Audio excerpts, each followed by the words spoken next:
ఏలూరు జిల్లాలోని ద్వారకా తిరుమల శ్రీ వెంకటేశ్వర స్వామి వారి సన్నిధిలో ఈ రోజు ఆధ్యాత్మిక సందడి నెలకొంది.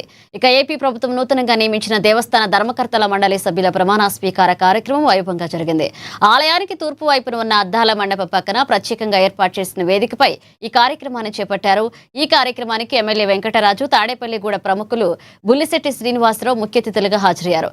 అంతకుముందు వారు స్వామి అమ్మవార్లను దర్శించుకుని ప్రత్యేక పూజలు చేశారు. అర్చకులు వేద మంత్రోచ్చరణల మధ్య మంగళ వాయిద్యాల నడుమ కొత్తగా నియమితులైన సభ్యుల బాధ్యతలు స్వీకరించారు. ఈ వేడుకను వీక్షించేందుకు దేవాలయ అధికారులు, స్థానిక నాయకులు, పెద్ద సంఖ్యలో భక్తులు హాజరయ్యారు.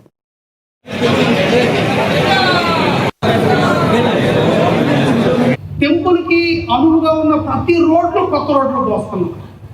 నేను ఇంకా ఒక అడుగు ముందుకేసి నా కళ ఏంటంటే ఈ రోడ్లు కూడా వైడన్ చేసి ఒక ఫుట్పాత్ ఇవ్వాలి. భక్తులు నడిచేటప్పుడు ఈ ట్రాఫిక్ కానీ వెహికల్స్ కానీ ఇబ్బంది వాళ్ళకు ఉండకూడదని ఒక ఫుట్పాత్ నిర్మాణానికి కూడా ఆలోచన చేస్తుంది. అందుకనే దోపచర్ల దగ్గర ఒక రోడ్డుని కొత్త రోడ్డు ఫామ్ చేసాం. రోడ్డే లేదు అక్కడ. అంటే భక్తులు వెళ్ళడానికి 8 మీటర్ల రోడ్డు అండి. అంటే అతిపెద్ద రోడ్డు నిర్మాణం చేసి ఒకవైపు ఫుట్పాత్ నిర్మాణం చేయాలి. ఆ ఫుట్పాత్ పొడవును కూడా లైటింగ్ కూడా పెట్టాలి అని ఒక ఆలోచన అనుకుంటున్నాం. ఇంకా 3 సంవత్సరాల సమయం ఉంది కాబట్టి భక్తుల కోసం ఏది చేయడానికైనా మేము టెంపుల్ కి అనువుగా ఉన్న ప్రతి రోడ్లు కొత్త రోడ్లు పోస్తున్నాం.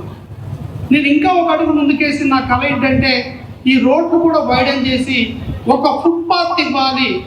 భక్తులు నడిచేటప్పుడు ఈ ట్రాఫిక్